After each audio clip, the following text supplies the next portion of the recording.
the Center for Speech and Language and the Center for Imaging Science. Our speaker today is Dr. Yi Ma. He received his PhD in Electrical Engineering and Computer Science from the University of California at Berkeley in 1998.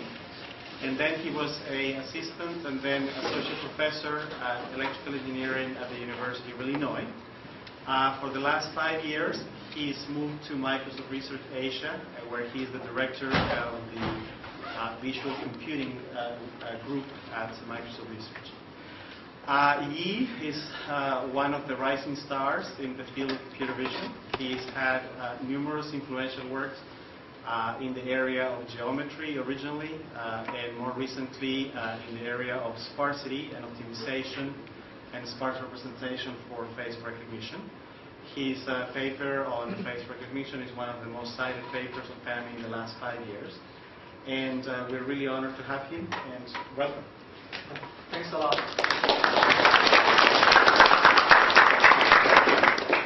Thanks a lot for Nate for having me, and also very glad to be here and seeing his beautiful house and wife and kids. And it's always a pleasure to visit Baltimore. I always feel this is every time I visit here, it's very, very pleasant. And also that today, I'm just here to try to give a talk that I have given recently many times. That it's actually not a talk about one specific work, piece of work. It's actually probably an ensemble of work that in one topic. So it's actually a collection of works from me, my students and colleagues, and also that even in some of the related area. So, but it's to me, it's a very, very interesting story. Probably one of the most beautiful story I have seen in my life. That really, that we will see that it's really carry this very, very important message that when we truly do scientific work, how theory, algorithm, applications that be able to go hand in hand and be able to really support each other and improve each other. Right, so it's you will see that this lecture is trying to carry a little bit of that. So how important it is to really to do some fundamental research and how that be able to change the engineering practice, even you are in the industry, right? So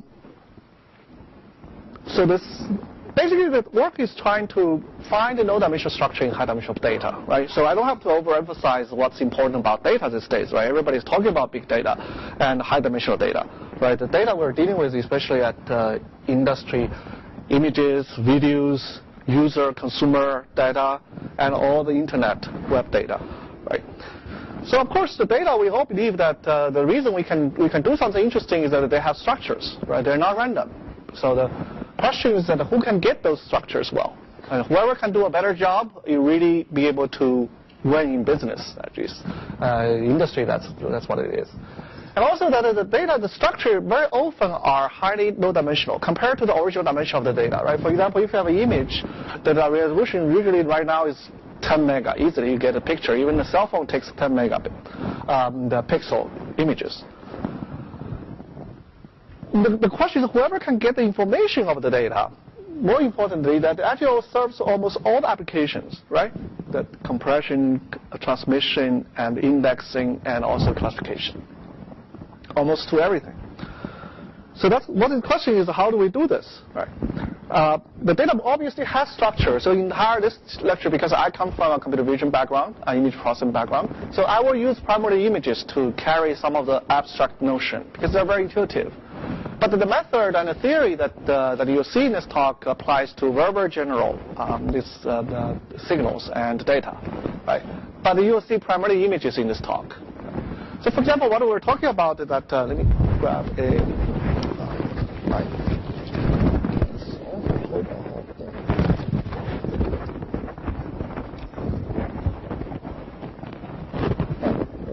Put my pointer. Anyway, it's okay. I'll use what's on the screen. I can use the screen. Sorry. This one probably works. Here. So, for example, if you look at the picture like this, right? So, if you think about it not as an image, but think of the image as a matrix, right? So, obviously, the matrix is not a random matrix, Right? So the columns are highly correlated. Right? Although maybe you're looking at a 100 by 100 pixel matrix, but the number of columns that are independent are probably just 10 or even less. Right? They can span, all the other columns can be written down as a linear combination of the rest. So that's it. That's what we mean by you have structures in the data. Right? So you don't need a 400 by 100 matrix to represent it. You only need maybe 5 bases or 10 bases to represent it. So then, of course, if you examine data like this, you can start to see that they're actually not a structure. They're actually structured across all scales. Right? Very semi-local, local, semi-local, semi-global, and global. So how do we describe the structure? How do we actually harness them while we're trying to do all kinds of signal recovery or recognition tasks? That's really the game here. Well, everybody sort of know, right? If I wanted to get a low-dimensional structure, one of the probably this is for most popular techniques is the PCA, right? So if I visualize this picture as a matrix, each pixel as just entry in the matrix, so those are just the columns of those matrices will be highly dependent. In order to find what the column spans, a low-dimensional subspace, I only have to just conduct a singular value decomposition and throw away the smaller ones, and you'll find the leading singular vectors. That will span the basis of this subspace. So this is a very typical procedure. Probably everybody in this room knows how to do it. I mean, my lab, this is one line of code, right? And of course, in practice, you not seeing the low-rank structure, low-rank matrix precisely. You see maybe a little bit contaminated, a little bit corrupted matrix by Gaussian noise, for example. Right. Turns out, again, singular value decomposition actually give you the statistically optimal estimate of the low-rank matrix if you follow the procedure. So this is all good. I mean, because this is probably the most popular, mostly used techniques, multivariate statistic techniques in human history. Right. So, well, since day one, actually this was invented about more than a century ago. And has been used extensively. But since everyone's invented, people know that actually PCA is very brittle, in the sense that it's very brittle to corruptions. What we mean by corruption, meaning that if you can take any pixel here, one entry, if you can arbitrarily corrupt, add a very large value to it, and if you follow the same procedure, the subspace you find then can be arbitrarily far from the ground truth. Right. So you can arbitrarily perturb the estimate by just corrupted data in a very, very few entries. Right. So that's very bad, at least for our applications, for computer vision. Why? Because this is the kind of data we deal with all the time. Right? So, I mean, this actually, in recent years, I came to a realization that it's, why we're suddenly, there's this reinvention or invention of all these new tools, new techniques, right? Why we cannot just follow exactly what all the theoretical framework that was established in control, in signal processing, in estimation theory, in optimization, and also in information theory before and be able to solve our problem? Well, because there actually has been a very fundamental change of the regime, especially engineering regime, right? Because the traditional theory of electrical engineering and computer science was established 50 or 60 years ago, where you very much have full control of the data acquisition process. You build the devices, you build a telescope, you build your circuitry to measure whatever you want, right? If something malfunctions, you throw it away, you build another one, right? But these days, as engineers, we very much have lost control of the data acquisition process. You solve problem based on data that is presented to you. Right? Nobody is going to give you another batch of data. For example, face recognition. That's a picture given to you. You cannot grab the girl and ask her to sit down and take off the glasses and take another picture. Right? And you can take this picture that maybe someone showed to you. Or you cannot go to the very side to take another picture. So the question is, how can you still recover, but there's still information in the data. The information we care is still embedded in there. The question is, how do you deal with this kind of situation? When the data is incomplete, when the data is distorted, when the data is corrupted, where all the conventional techniques obviously start to fall apart. Actually, the story is actually not new, right? Because there's a very interesting history, right? So I mean, every problem you see today is not new at all. Very since the day where estimation theory or signal processing was started, what became to attention to mathematicians and engineers. Right? So everybody is familiar with this picture, right? We solve least square. So basically your measurement is very over-complete, and X is what you're trying to estimate with some Gaussian noise. That's a geometry everybody is very familiar with. Gauss wrote probably one of the first paper, very, very influential. Why? Because why for 200-300 years, that is the most popular regime. Precisely what I said. You know, that if you control the data acquisition, you can wait until you have enough data, right? In order to predict the trajectory of the planet, you can wait for years. And you make sure, you know, someone wipe the lens very clean so that you don't get corruptions. But very interesting that there is a paper just exactly around the time of Gauss by Bartkovich. And I don't read French, and probably René did. And this is exactly about the suggestion using L1 minimization to solve linear equations. Actually, it's very much probably one of the first L1 combination. And Gauss actually was one of the reviewers of the paper. He actually made the comments. If you can go trace back the historical documents, he actually exactly suggested in doing this, we'll be able to help correct errors better than just do least square fitting. Right. Of course, the theory wasn't full-fledged and everything. I mean, the question is, I just wonder why that paper has never got much attention than the least square. Now, these days, everybody's doing this picture now, right?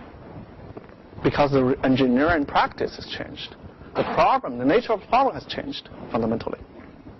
So very often you're dealing with incomplete data.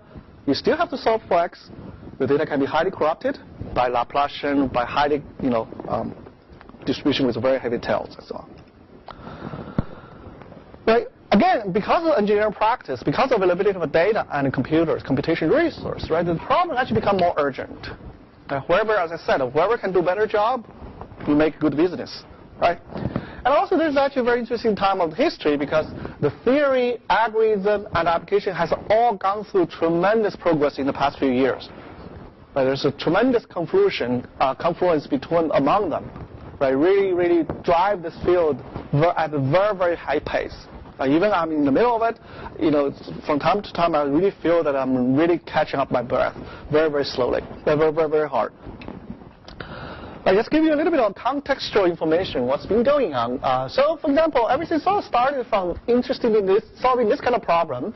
I have I try to solve a linear equation, given y and L, I'm trying to solve for x. Obviously, here, if L is the fat matrix, I don't have enough equations for the large number of variables here, x. But the only hope you have is that x has some structure. For example, x maybe is very sparse, has very few non-zero entries. Right. So at least the problem may have a solution, but finding the solution may be very difficult. People know this is very, very highly combinatorial.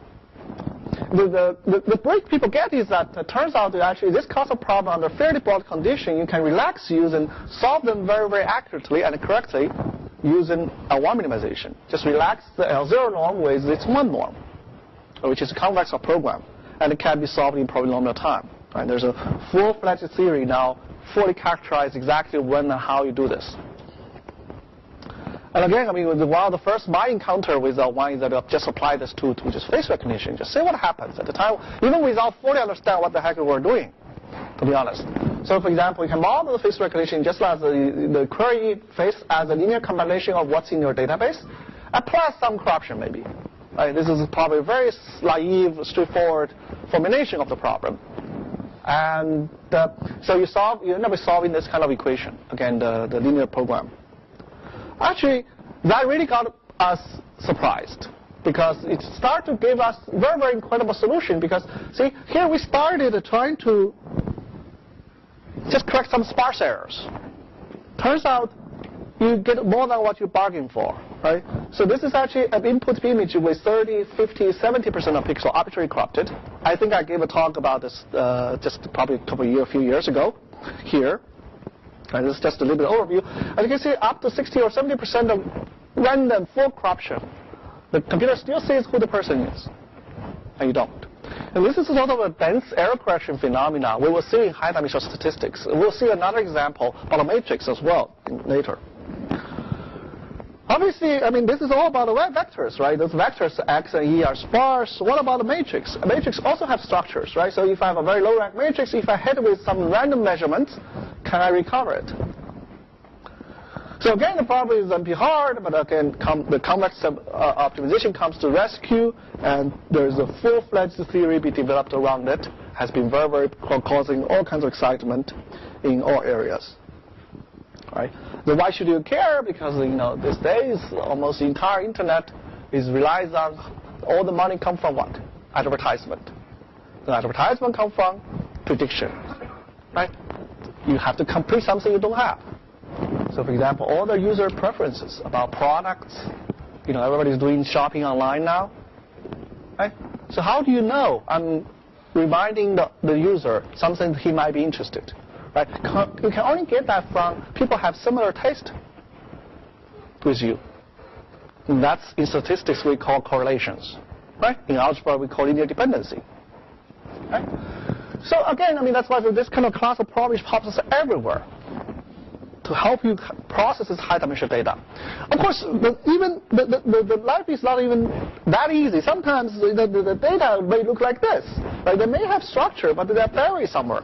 Right? Not just one subspace. They may have multiple subspaces, and also contaminated. Well, I think Professor Levedel is the expert on this topic, right? He's doing some of the most exciting work in this area, and also Americanus' latest work is also trying to provide very good theoretic guarantee for this class of problem, which in the past almost seems impossible, basically, to have scalable, guaranteed correct solutions. Right? A lot of techniques used to be very heuristic or very combinatorial or greedy. Right? But now you can develop rigorous mathematical theory and algorithm, guarantee correct solutions. Now in this talk we'll just try to focus on one particular class of problem that I'm interested in recover low-rank matrix. Right? Something like this. But of course life is not so easy. What you have is this. Some entries which you don't know which one are striked out, are corrupted. Even more difficult, you don't even get to see the full corrupted matrix. I may hide 30-50% of the entries. Right? Can you still recover the matrix? Well, sometimes you're dealing with a more general linear operator. The measurement might be doing all kinds of entanglement of the linear measurements. Right? Can you still solve this class of inverse problem? You are only given D. That's it. And also maybe the projection Q, you try to recover A, E, and Z. Add it all together. Right? E will be the corruption, Z will be the noise. So of course this problem pops up everywhere. There are many kind of solutions has been given, proposed, derived, rederived, reproposed, right? So applied to different type of applications. So but here the question is, can we do something better? Right? Revise the situation a little bit. Can we really provide derived provably correct and attractable solutions? Meaning that I know exactly where the method works when the method fails. And it's tractable, meaning that it's scalable. Right? It's not a combinatorial, not NP-hard. And also, can we derive provably optimal algorithm? What I mean by that is that you cannot improve the speed of algorithm, at least not qualitatively. Guarantee success and guarantee efficiency. Right?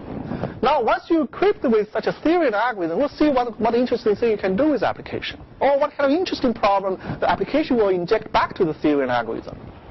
Right? I think that's a very, very healthy relationship. So as I said, I mean, we're not the first person to come to even think about the problem. The problem is very, very important itself. Right? This is a huge history. You can see that it traces all the way back. I only listed a few that I'm relatively young, I hope. So those are the few in my age that only in computer vision that I'm aware of, some of the key papers trying to address this problem. Right? If you go to any other literature, any other field, you probably can have hundreds of papers solving this exactly same problem. Try to make PCA robust, basically. Right. So one thing that probably some of you are already aware that I also gave a talk earlier about here, when you're facing this kind of highly combinatorial problem like zero minimizing sparse recovery and no rank minimization, you cannot solve them directly. You have to look at the relaxations. So convexification is one way to relax this problem. So instead of solving L0, you try to find the absolute value of the entries. That's a one norm. And also for the rank of the matrix, you can use the nuclear norm. Right. Again, it's a convex surrogate for the rank function. Right. So this picture carries that. So instead of minimizing this function, which is horrendous to do, at place doesn't even have derivatives, or the gradient doesn't suggest any direction for it to descend, and you replace that with this kind of function. Right. So at least for this problem, you can prove if you do that relaxation, that brings you from an intractable problem to a tractable problem. You can hope to have polynomial time algorithm to solve these kinds of problems. But of course, everybody can do this as a heuristic. But the million-dollar question is, when the solution to this problem the same as the problem to that, the solution to that problem, right? When those two formulations are equivalent. So put your engineer hat, right? So then before you can prove anything, you try to prove something with MATLAB. Right? So we can do simulation. We just see how this works. Right? So this plot is showing that this is a fraction of the matrix. The rank of the matrix as a fraction of the dimension. This is a fraction of entries gets corrupted. So all the way up to 100%. This should be all the way up to 1. Right? As you can see here, at every point here is a setting, is how much rank, how much corruption. And at that instance, we choose many random instances. Just solve the convex optimization. Since this simulation, we know what ground truths are. We compare with the ground truths and just try to see if we succeed or not. Right? The white region means that the color is white, means that you succeed 100% times. Every instance is correctly solved. The black, almost all instances are wrong. Right? And you can start to see this very interesting phase transition. Right? Below this curve, the convex optimization solved the problem perfectly. Above that curve, nobody cares. Right? We cannot do anything. So, at least it works. The verse is very exciting because this is almost the region that you care in practice. So your data do have good structure. The contamination is not too much. Right? You have hope to hope for a good solution. Right. Of course, if you know where the corruption or where the missing entries are, the curve gets bumped up, but the qualitative is still the same. Right. Now the question is, can we do something? Explain why this works. Right. This is one of the first results we did with Americanus. That turns out, indeed, you can actually characterize this behavior. Right. So as long as the matrix you try to recover, the rank is bounded from above. The rank can grow almost proportional to the dimension. You only lose a log factor. And as long as the corruption is up to a constant fraction of the entries, we'll see how far we can go with that fraction just in a second. Right? So solve this fixed convex optimization, give you the correct solution. Right? Just keep in mind that one thing actually I'm very kind of proud of that come out of the mathematical analysis is that you can always do heuristics, right? You can always suggest this, but you won't necessarily know what the lambda to put there. Then what you do, you can do cross-validation. You can try to set empirically, ask your students to try, right?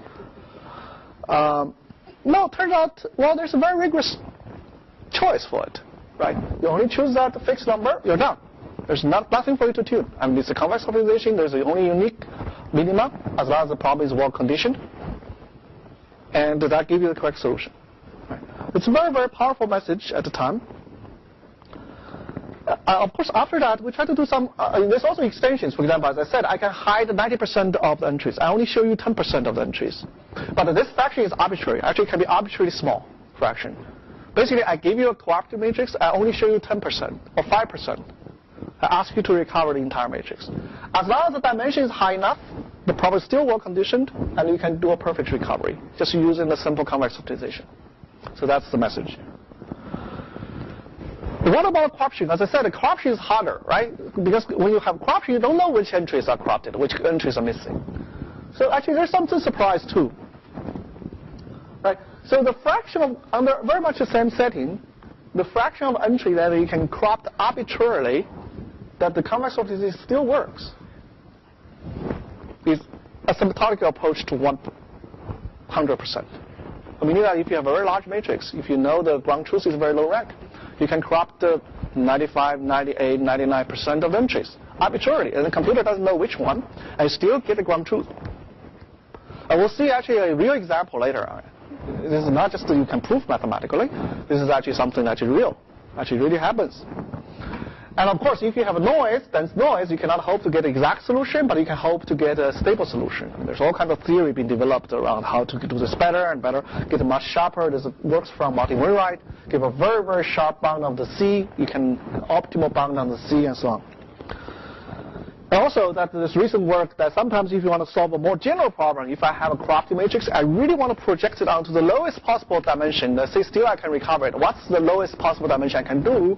And this is kind of a information theoretical lower bound, which is exactly the degree of freedom of your data. That is sort of the minimum measurements you need to even for the problem to have a unique solution. And you just have to have measurements just with a log factor more measurements, then the convex optimization works. It's very, very sharp, so it's sort of in this flavor of compressors and flavor.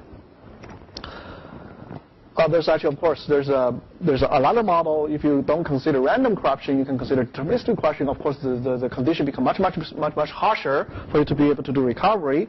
But the complement to the model we're considering here the E is random. The MIT folks, the Shankar Sakkara's work is all about deterministic recovery. Sort of try to worry about the worst case. So this is the landscape, right? So in the past 4 or 5 years, you ask some of the very theoretical people applied mathematics are busy for. They are very much busy for this problem. Try to understand, basically try to get to this curve.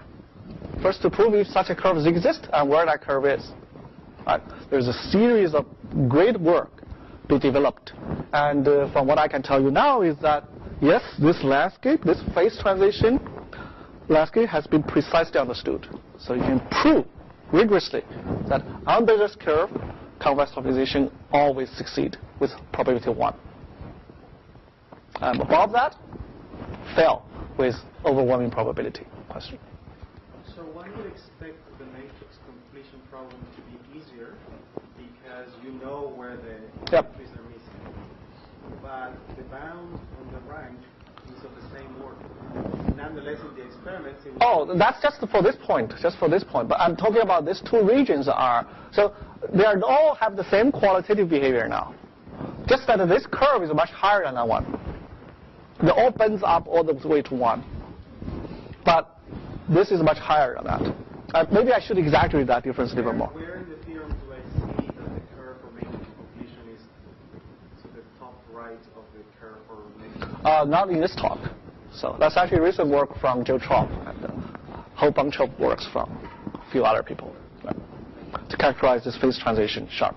So the similar picture people already know, very precise, as I mentioned earlier, by Donahoe and Tanner on the L1 minimization. This kind of phase transition has been precisely characterized with high-dimensional geometry. And the same thing, the same story goes for the low rank now. So it's very, very pretty, very, very complete. I just want to make sure I understand the assumptions in the theorems. Could you go back for a sec to theorems 3 and 4? Oh, actually, I didn't elaborate on the condition precisely. Yeah, so when you say random signs in Bernoulli support, do you mean that the sign of the next one? Yeah. Well, okay. I was thinking in theorem 3 you talk about random signs. Yes. Does that mean that the sign is chosen independently, both of the position and of the position in the matrix and the magnitude of the error? Yes. Yes, exactly. So that's actually for this to approach to 100%, the sign has to be random. That's the one tiny extra condition. So basically, it's even. You flip coin. Basically, you choose a magnitude randomly.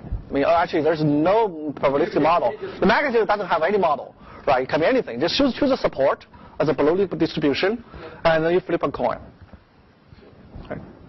So this might be a problem for some practical uses where positive and negative errors don't balance Yes. or don't come from the same distribution. So actually, the randomness is just a thing to make the proof more technical, more easier. But turns out there's a procedure you can do de-randomize. Of course, some of the conditions become harsher, So you lose some of that, but still the qualitative behavior is still the same. You may not get all the way to 100% and so on. Maybe cut by half, but still you get the same behavior. So again, the randomness. Yeah. And on the matrix completion theorems, what are your assumptions about missingness? Is this missing at random? Or? Yes, missing at random. Oh, there's actually, well, only in this talk is the missing support is random. There's a whole spectrum of work, right? People making assumption about distribution of the, the column-wise, all kinds of spatial structural sparsity, you name it. I mean, that all kinds of. I'll if I have time, I'll allude to that a little bit. What people are doing with extending this kind of structures. So I think there's two orthogonal questions there. One is whether the instead of having independent Bernoullis, if they're correlated, so there's some structured sparsity pattern. Yep. But the other question is whether something is missing is correlated with its value at all. Here, the value has really no model. The value is really the support of the missing entry and the corruption. That matters. Right? So actually, you can prove even for a one minimization, you can say the magnitude doesn't really matter. It's really the support of the missing entries, the sparse vectors. So yeah, we can talk about that a little bit later. Yeah. So anyway, the theory is exciting. Really tells us, this is a family of a problem that previously deemed as intractable. Right? So they said, well, no, it's not. It's actually tractable. You can solve, at least there's a hope to solve them in a tractable way. So you only have to solve convex optimizations. But after a while, you start to realize that the convex optimization itself is not a picnic at all. Right? It's not something you can, it's a lot of walk in the park. So it's a sort of a nightmare for optimization. If you present this problem to any, conventional optimization people, they'll say this is very, very difficult to solve. Why? The dimension is very, very high. As for many of the applications you see, the matrix you are dealing with is usually in the range of 1,000 by 1,000. Even for 1,000 by 1,000, that's 2 million unknowns, right? Both A and E has 2 million unknown entries. So you are trying to solve a convex optimization problem with 2 million unknowns. Right? And also, not only that, the object function you're dealing with is very lasty. It's non-smooth. Some cases you cannot even take derivatives. Then, of course, you can say, I'm doing subgradient descent, and then you suffer from 1 over k square root convergence. You have to wait forever to converge, and so on and so forth. And so basically, the quality of the function tells you how fast the algorithm can converge. Right? Let alone the scale of the problem, basically throw away all the second-order algorithm out of the window. Right? You cannot just forget about them, right? You cannot computations. You cannot even store them. You cannot afford the computational complexity for the scale of the problem you're dealing with. So that's why I pushed the entire optimization community back to first-order method, right? In the past 5 or so years. So, but there's some good news. I'm not interested in the entire problem, the causal problem, non-smooth problem, but for this problem, it has some good structures. For example, if I fix E, minimizing A has a sort of almost closed-form solution. Vice versa. So maybe you can design an algorithm based around this kind of special good structures about your problem, and that's exactly what happened, right? In the past few years, people utilize a different, better and better gradient descent algorithm. The proximal gradient descent and the accelerated proximal gradient descent. Then introduce a Lagrange multiplier because you have constraints here. Actually, many of those constraints. You have millions of constraints, right? So you really have to use so it turns out augmented Lagrange multiplier is a very, very effective way of doing it. And then to split the optimization in 2 steps using the separable structures, you can use ADMM. So that really has changed the landscape of optimization dramatically, at least for this class of problems. For example, for this problem, right, in the end, you end up with this very simple 3-steps iteration. And everybody in this room can probably implement it in 5 minutes in MATLAB. And you get a provably converged, efficient, robust PCA algorithm, right?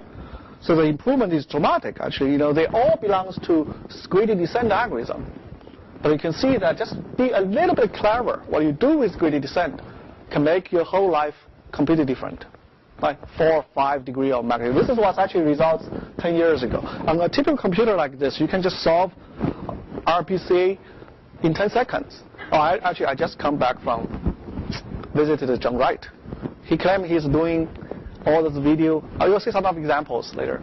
Large video stream, RPCA, thousands by millions by millions in real time now. So let's just tell you how fast things are moving. Right?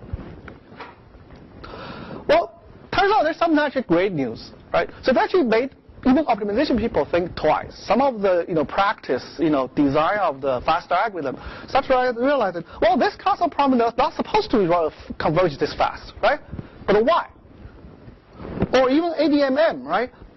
Here we're dealing with 2 terms, but in practice people are applying to, doesn't matter, 3 terms, 4 terms, 5 terms, and so on. We just do this. It works. Why? So it turns out, it actually allows even the optimization field has solved, to me, what I know are 2 open problems. The convergence of ADMM for more than 3 terms, which was completely open till probably this couple of years. And also, the convergence of this class of functions, which is called the restricted strong convexity. It turns out in this class of function, they have some very, very nice property. That if you do clever gradient descent and projection, you should expect a linear convergence rate. Meaning the arrow drops exponentially. That's actually explain what this algorithm does, right? You don't need to take 20 steps. You're done. Converge to the numerical precision. Right. So, okay, I'm sort of halfway, but to just an overview of what the theory is really about, right? Keep in mind that we have taken 2 steps, big steps. One is that we're starting from a class of very high dimensional combinatorial problem, trying to solve sparse or low rank signals. From previously we thought was computationally intractable, to prove that very precise condition that under fairly broad conditions that this problem become tractable and it can be solved with convex optimization, and then also develop a very, very efficient optimization algorithm, basically from theoretical, from intractable to tractable to practical. Right?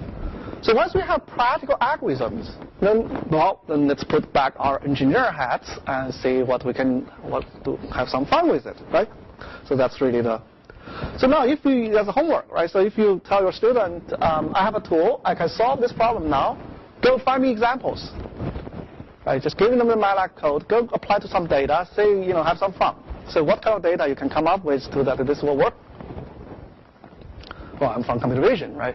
Some of the first example that we saw in the vision book is that how wonderful human visions are. We can complete textures, for example. If you look at a texture like this, we can recover what's going on behind. Right, now computer can do this too, and probably even better than human, right? Because this is what's inputted to the computer, and this is what's recovered. Right? And this is actually about 95% of pixels arbitrarily corrupted, and the computer doesn't know what it's looking at, and doesn't know which entries are corrupted at all. Right? Here you get the solution by solving a convex optimization which has no parameter. Right? So basically the information is in the data. Right, just for you to find correctly. Of course, you can make it more real. You can say that's a little bit cartoonish. Now we're going to see more and more real problems now, right, throughout the rest of the talk. Right, I can do this. This is a comparison with Photoshop. Right, in the Photoshop you have to carve out what you don't like carefully. Right, but still that it doesn't do a very good job. It doesn't, those floors are not even. This uses all this local patch. I don't know if you know this nearest neighbor synthesis techniques. Right. Although if you look at the one on the left, it's actually regularized some of the windows, I think. Yeah, that's what it does. Which might be good or bad. Yeah, so it's up to you. It's a personal taste. So, also here is that these are the things like this, but also keep in mind, this is all the computer knows. It doesn't even know which part you don't like. You do what decide for yourself. What he likes, because he likes low rank texture. He likes sparse errors, right? So we put the flavor into the computer. So this is also that it just shows you, once you have this perspective distortion, then the traditional method really breaks down, right? Because it really doesn't know what it's doing. It's just doing all these local stitches, right? And it completely screwed up here, the geometry. And also you can take out even bigger regions and take out the flag or the buildings. Well, actually, our initial interest in the kind of robust PC is trying to process face data, because I was for a long time interested in face recognition. Right. So I take what I said earlier back a little bit Because I said that when you have a controlled you can control the data acquisition process, you don't get errors. That's not entirely true, right? So for the face recognition, even you control the process very, very carefully, you still get errors, right? There's cast shadows, there's specularity, there's saturation in your sensors, so on and so forth. And you just don't get clean data. But this is what you do, is that you take a picture of the person under very different lighting conditions. All you have to do, just stack them in 2 columns of the matrix and run the algorithm. And this is what come out as a low rank, this is what come out of the sparse. By the way, so I want to make a point with my presentation. So in all the examples you see today, we don't do any image processing, we don't do any filtering, we don't do any feature extraction. Nothing. No edge detection, no corner, nothing. No hog, no dog, nothing. Right? No sift. And so basically the information, the point here is the information is already there. You just have to apply the right tool to discover what you want. Of course, it doesn't solve all your problems, but this family of problems, this does provide a very, very relevant and effective tools. So in this case, you didn't have to align the faces? So this case, yeah, this is aligned, but I'm just saying that you're not doing the... Well, we'll talk about alignment just in a second. Yeah, you're jumping. Yeah. Well, we'll talk about that just in a second. Yeah. In fact, some of the best detector and alignment now is done by these techniques now. You will see very new papers to come out. Right. And also, this is just to tell you how, because people traditionally using the lighting directions to capture 3D. In fact, the Kinect camera you buy from Microsoft using very much the same principle, right? You shed lights into the scene and you capture 3D. Right? Depends on the deformation of the lighting and deformation of this to capture 3D. So this is what people in the past be able to do with robust least-square techniques. You get about a 1 degree of error everywhere, on average, and then the maximum is about 8. But the people in the past, they thought this is already good enough, right? But now using the new techniques, you improve the accuracy by 2 magnitude, right? Because the information is already in the data. You just haven't extracted good enough. Of course, this is one of the popular examples. Now you can see YouTube. There's a lot of using this RPC to do the video foreground, background extraction. This is what I was telling you. This is a surveillance camera video. You don't do anything. Of course, it's static. We'll talk about alignment in just in a second. So this is just to stack the raw pixel of the frames into the matrix. That's it. Then you just run the algorithm, send it to the algorithm, you get the low rank and sparse part. And I was just saying that this can be, see, if you have 100 by 100 pixel, that's already 10,000 dimension, plus maybe 1,000 frames. Actually, now there are techniques to solve this exactly in real time. You can put a webcam anywhere. You can get a foreground background in real time using these techniques. So what other places, you can ask your student, what other places they get to see a partial low rank matrix, right? With highly corrupted and also very disguised data. Turns out we're also doing that all the time, right, in engineering. The panorama, right? This is the Google Street View data. Well, I cannot show the Microsoft data because of confidentiality, but anyway. But we're doing it, so that's what I can tell you. So basically, you can see this is the point, that you want to stitch all the data together, right? So that's exactly what's the case. But your field of view is moving, shifting. So you don't get to see a small window of the data, but you want to put them together. Of course, there's also corruption, the reflection, there's the cars, pedestrians. You want to remove them, right? So this technique also give you a solution to that. So as you can see, it removes all the inconsistency very cleanly. This is compared with auto stitch and Photoshop. This is auto stitch using SIFT feature matching. Question? Perhaps this is a concrete example where the missing data is not uniformly at random, but very structured in a band. Yeah. So why does this work in this way? I don't know. So actually about the structured signal is still how to even model them correctly. There are techniques we model them as a random field. It works better, but then we don't have a theory. We cannot prove when it works, why it works better.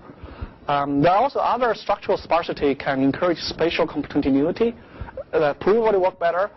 But what we found in practice, the improvement is small. So we might as well just run the basic one. It already works very, very well. So they remove the person, remove the car very well. Right? So actually life is hard, right? Sometimes you don't even get to see this. You see a distorted, highly distorted version. As I said, you mentioned that if your data is not aligned, then what do you do, right? You have to do something in order to see the structure, right? So for example, as a human, we're doing this all the time. If I show you a picture like that, right? I always hate this.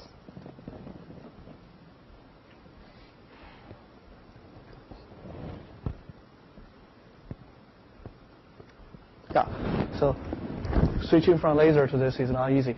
So basically that if your human eyes are very good at it, if I show you a texture like that, picture like that, you know this is some texture rotated and with some scratch on top of it, right? You are doing that deciphering very, very quickly. But it wasn't very easy for computer, to be honest, right? Because now, if you look at the problem, if I am able to apply a domain transformation to the image, if I can rotate, let's say I find whatever domain transformation I can apply, at least there exists a transformation such that the structure will pop up. The data will become very low rank, very compatible, very compact, right?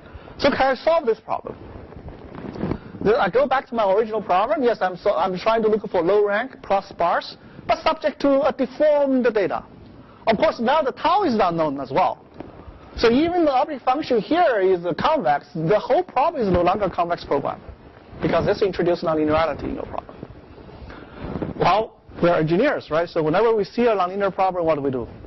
We linearize, right? So if you don't even know how to solve the linearizing problem, then you forget about the problem and pretend to move on. Okay.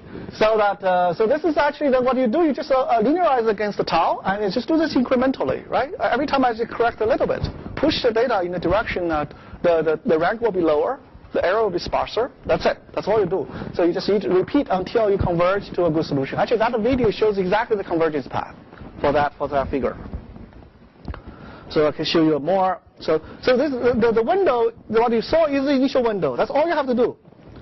Put a window on top. And it will slap onto the shape of the data with pixel-wise accuracy. Again, of course, with this image, you can say I can do some edge detection, I can do vanishing points, I can do clustering, I can probably correct the distortion up to a few degrees of errors, right? That's what you do in the past. Here, you throw red window on it, you're done. It will automatically find the geometry. So in the computer vision textbooks, we're always giving examples that human can tell shape from texture. Well, this is really shape from texture you're seeing in action. Right? And this is actually give you a pixel-wise accuracy of the shape. I mean by that, because you can have a more arbitrary shapes like that. So what's changed? Nothing has changed, except just the distortion becomes a little bit more parameters, right? Rather than just homography, here you just a few more parameters to specify the camera position, few parameters specify the camera calibration, and maybe a couple of coefficients describe the shape in terms of polynomial. That's it, right? So, I mean, even the equation doesn't even change. D composed with tau equal to A plus E. Now, why you should expect to solve this problem very efficiently, even with more parameters now? Well, keep in mind, what's your measurement? If you have a 100 by 100 patch, you have 10,000 measurements. 10,000 measurements to help you to estimate 20 unknowns, that's really nothing. The problem is very, very well conditioned. But what people do in the past, you extract some edges and features. You'll be lucky to get 10 or 20 features out of that. And you try to use features to put back those 20 numbers. Then that is very, very ill conditioned. Right? So we are actually infer those shapes and parameters in our head in a holistic fashion. We're using all the data, the shape of the data to do that. And this actually offers a tool like that. And also, the result is much, much, much more accurate. Right? So this video shows, just what that process is. Usually, if you're interested in the shape of that thing, just throw a window on top of it, and you'll slap on it. And of course, if you go back to the matrix coordinates, just see what the computer sees in terms of matrix. In the beginning, it sees this matrix. It doesn't like it because it's not low rank. So it will start to push it. So it just only push the raw pixel around, right? There's nothing. The only process is just interpretation. We don't do any other filtering. Right? And as a result, you get almost everything from the single picture. You actually get a shape, precise shape, and you get the camera position, the precise camera position, up to pixel-wise accuracy. And you can do panorama, you can do all kinds of interesting things now. Because why you want to care about the pixel-wise accuracy? Because, well, you can fool human eyes, right? You can do this thing, you cannot tell.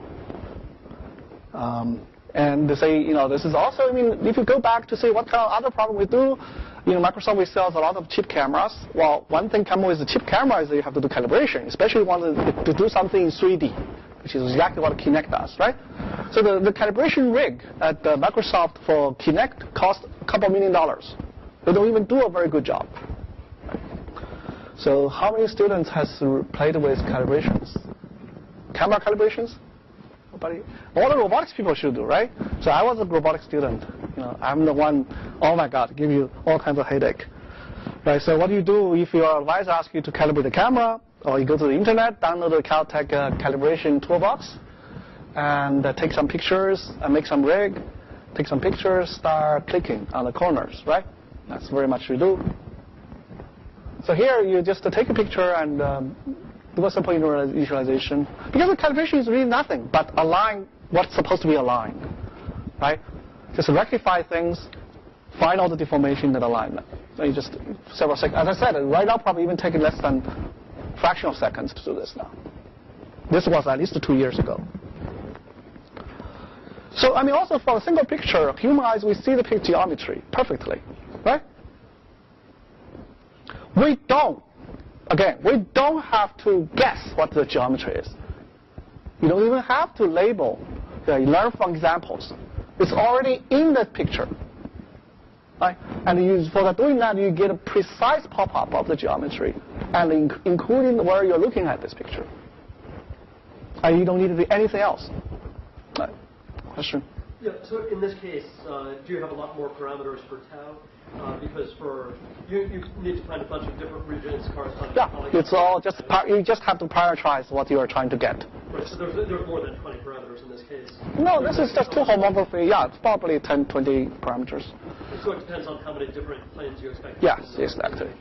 You will need a little bit of assembly. And we'll say more complicated. Of course, when the structure you're trying to recover more complicated, you will need a more complicated description. Question? So I got how from a single plane you can warp it, but how do you do here to get the geometry when you have two planes? Well, you fold. That's the point. You find where it folds well. So if you find the wrong places, only one places, the folding give you the lowest possible rank. The appearance the facade become correlated. Right. Of course, this kind of idea you can generalize to other things too. So this is actually an example we did. We call it, as I said. So this is just we take 8 pictures of around this octagon building at I don't know how many sites. So that at Illinois, as you can see that actually we tried. I've done structure from motion all my life. We tried all public or privately available pipelines for structure from motion to get 3D on this sequence. They failed miserably. You can probably guess why, right? Because there's all the windows are similar to each other. There's also reflection. There's trees in front. And this result is obtained in purely used regions. There's no features matching whatsoever. So, of course, I worked for Microsoft. You have to do something to pay the bill. So that this is one bit I did. So you can put on the, website. It looks very, very cool. Yeah, all the management are happy. Finally. So what about, so far you see examples of the information or structure encoded in a single picture, right? There's already a lot. What about multiple pictures? You should expect more. There's more redundancy, more structure in the data. Right? For example, what if there are a lot aligned? Of course, you want a procedure to align the picture and also get rid of the occlusions, right? It turns out that the problem doesn't even change from a single view. Right? Just all you have to do change is probably the class of transformation. You just need a few more parameters. But keep in mind, you also have more data now, way more data.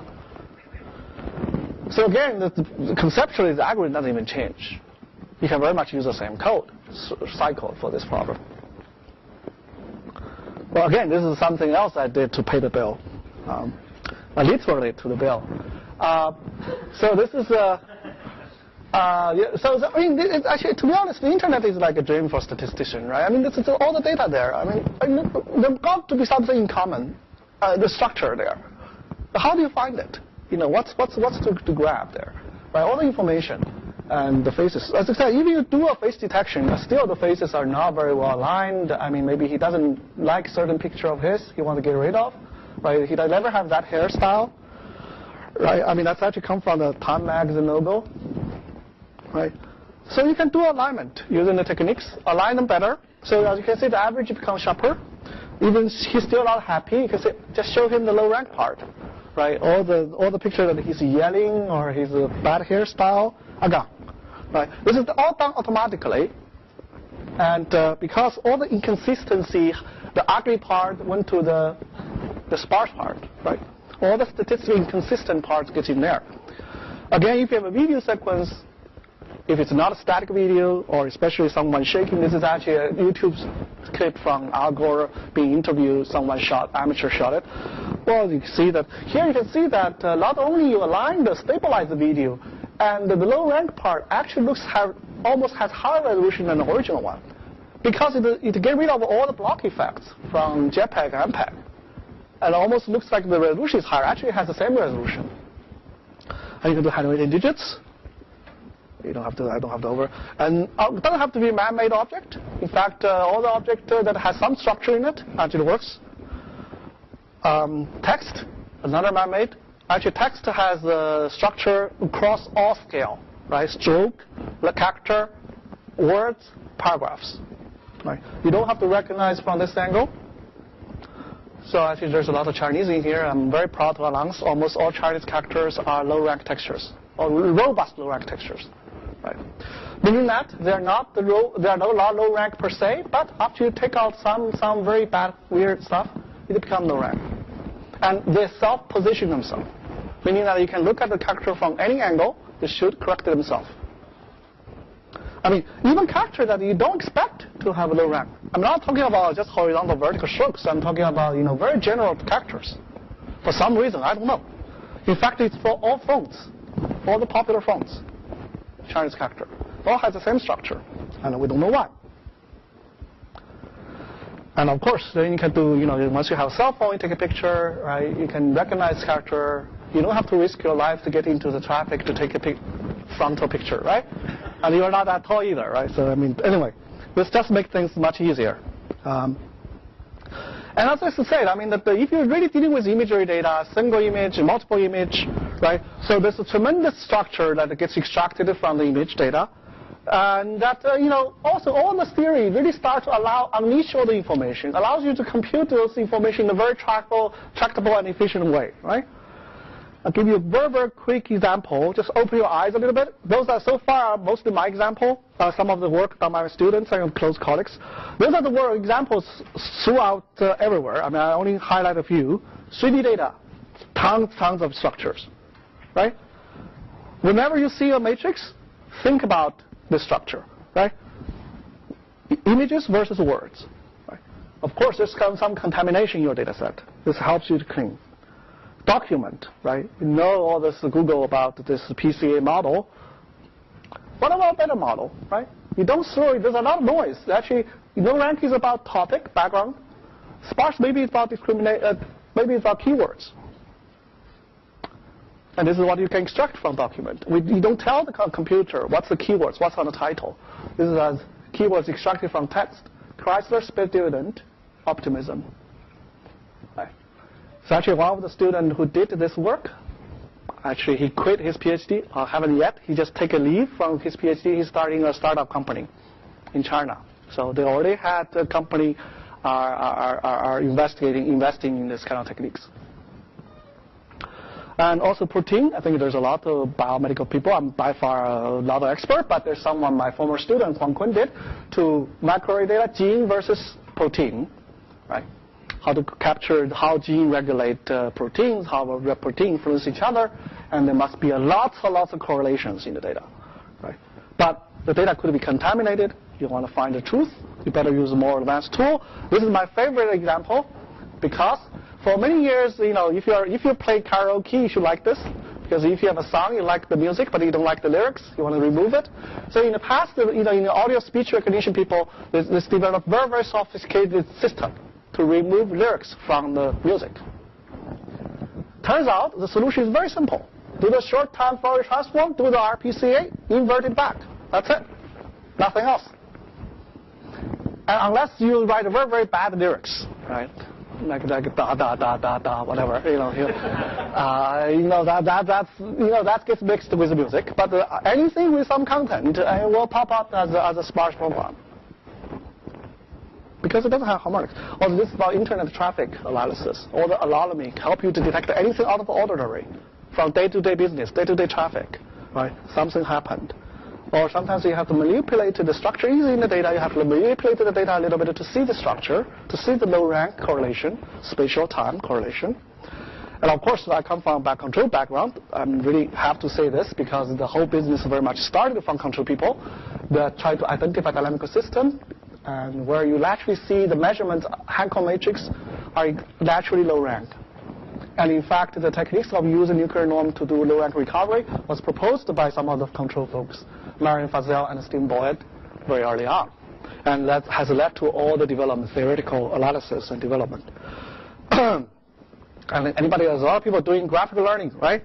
So you can infer some hidden graphs from some observables.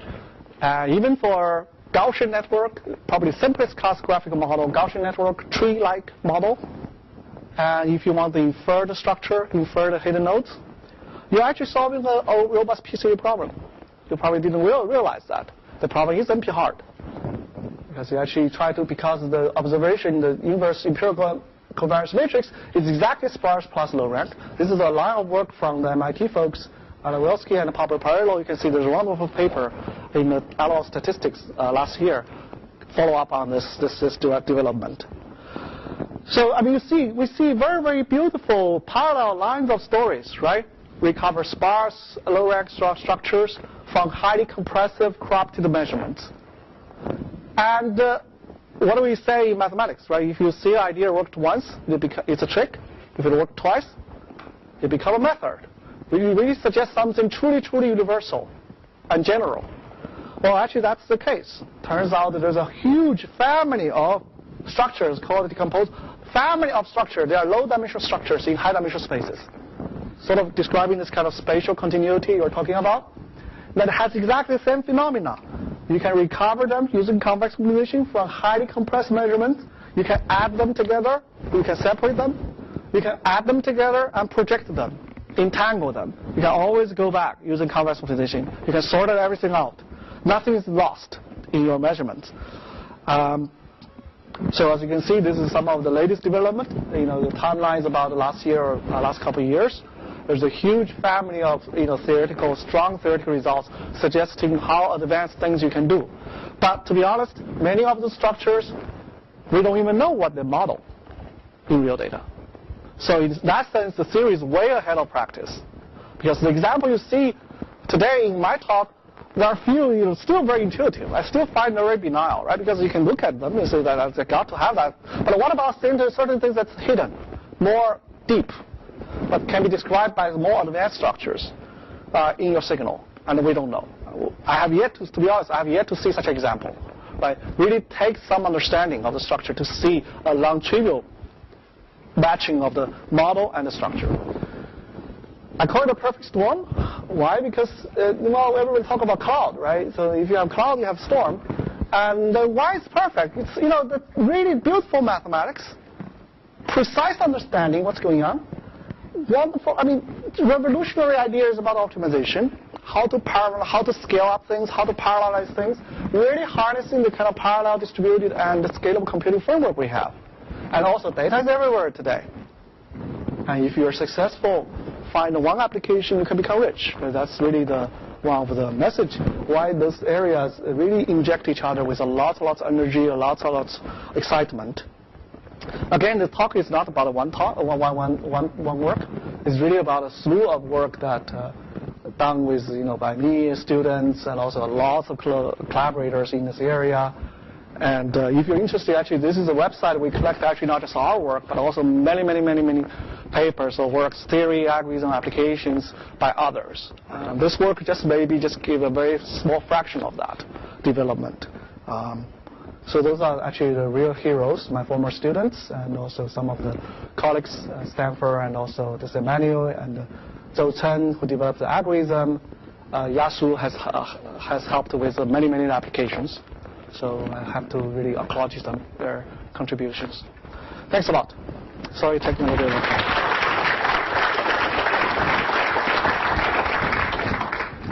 I'd like to thank Dr. Ma for a remarkable visionary talk, being both broad and unified at the same time. Rene had to go to his video, so he asked me to handle questions, but I'm sure you can put up your own hands. So, I have a question about another technique which somehow relates to phase speculation. So, what is the kind of robust non-negative matrix factorization? Yes, so in fact, keep in mind, robust precision is also doing factorization. In fact, since you brought it up, I mean, there's actually a very kind of, in my opinion, a breakthrough by folks, actually my colleagues in India and also some folks, Jane Picky, and all this, they actually be able to prove that the factorization method with in-country data provide a globally converging algorithm. Actually using the proof ideas from robust precision. So basically, even for matrix factorization, that people start providing theoretically guaranteed global optimal algorithm. Of course, in practice, you can always use whatever factorization method you think that you can incorporate more structure in your data. You may see some empirical gain. The point here is that how much data do you generalize? We can apply to other data. Or can you guarantee under what condition your method works? So that makes this line of work slightly unique in that sense that you have very, very complete theoretical algorithm and application related to each other. I saw this paper I have read by Shapiro, who has done robust NMF with L1 constraints and things. Yes, I don't know, like, if you do robust PCA with an L1 relaxation and that. So what is the difference between, is there any major difference, a tangible difference that you see? Not really. I think most of the work is mostly trying to develop for specific settings. I mean, the core of the techniques are similar. It's just that you have to deal with environment, you have to deal with lightings, you have to deal with poses. So that's really that change the specific settings with a piece of it. I'm curious, have you applied this technique to optical illusions? And what does it? So, for example, like MC Edgefield is repeating cubes, right, where you can see it. What is it? What's it done? MC Edgefield has the tessellated cube example, and you can perceive it either with the cube popping out of the page or popping into the page. So, does this system produce both solutions, or does it get stuck somewhere in the middle, or pulled equally by a gradient in both directions? In this case, it will give you. Keep in mind, I think it will give both solutions, depending on how set up. Actually, I used that picture on the cover of my first book. So human be able to actually was able to perceive 3D basically from a single picture like that. Right. So certainly the techniques like this give you an answer to that. Maybe not a unique answer because both the mathematically are equally good answers here. Maybe just take one more questions. I'll just ask a quick one. So once you've decomposed into A plus E, what happens if you run the technique again on E, perhaps finding some higher rank structure within E? No, okay, that's a great question. So in fact, Marion Patel has recent work on that. Basically, that you discover structure that both simultaneously low rank and sparse. Turns out there's not much theoretical gain you can get out of it.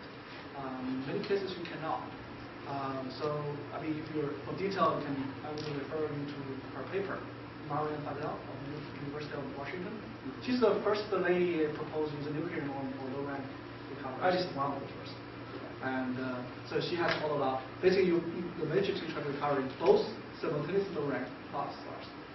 How can you recover such a from noise or from corruptions? So I'll follow up offline. Yes. Do we have any final questions before we break?